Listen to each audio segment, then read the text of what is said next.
আসসালামু আলাইকুম বন্ধুরা, এই যে দেখেন আমার দেশি মুরগি সেট আপ। এই যে আমার 3 তলা বিশিষ্ট দুইটা এই যে খাঁচা আর কি। প্রতিটা এই যে একতলার এই যে প্রতিটা খাঁচা 4টা করে এই আলাদা আলাদা মুরগি, মোট 24টা মুরগি রাখা যায় আর কি। তো আসলে জায়গা স্বল্পতার কারণে আমি কোনো খোপে দেখা গেছে 2টা করে মুরগিও রাখছি, একটু ছোট সাইজে যেগুলো দেশি মুরগি ওগুলো আর কি। তো বন্ধুরা এই যে দেখেন, এই যে আদার দেওয়ার পরে প্রতিটি মুরগি এই যে বাইরে আদারের যে বক্স, খাবারের যে বক্স বা পানির পাত্র, এই যে সামনে থেকে মুখ বার করার পরে আর কি এই যে খাবার খেয়ে থাকে।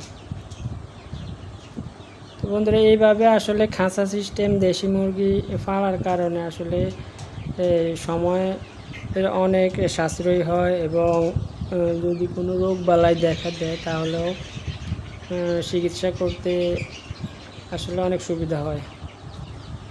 আর এই পাশে দেখেন এই যে যেগুলো ডিমে বীজ নেয় আর কি, ওগুলো এই যে নিচে ঝুড়িতে রাখা, আর এই যে উপরের দিকে হচ্ছে আমার এই যে ওষুধের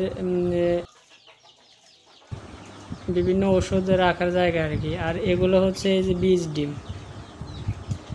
ডিম আলাদা, আর যেগুলো বীজ নাই ডিম ওগুলো আলাদা। বীজ ডিমগুলো আসলে আমি ওই যে ইনকিউবেটর বা মুরগি দিয়ে বসাই আর কি। খাঁচায় মুরগি পালার আরেকটা সুবিধা হচ্ছে, খাঁচায় মুরগি পাললে আসলে মুরগির ঠান্ডা অনেক কম হয়।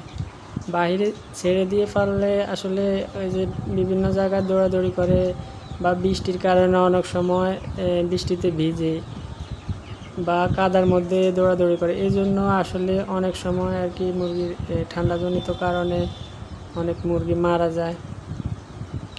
তো ছেড়ে ফেলার কারণে আসলে এই যে দেখেন ডিমের প্রোডাকশনও অনেক সময় আসলে কম বেশি হয়। তো সেই জন্য আমি কিন্তু আগে ছেড়ে মুরগি পালতাম, তারপরে 1.5 বছর আগে আমি ওই যে খাঁচায় সবগুলো মুরগি নিয়ে আসি আর কি। তো এখন আলহামদুলিল্লাহ ছেড়ে দেওয়ার চাইতে খাঁচায় আমার কাছে ভালো মনে হইতেছে। আর বন্ধুরা এই যে দেখেন নিচের দিকে এই যে আমার 3টা মোট গলা ছিলা মুরগি আছে, এর মধ্যে দেখেন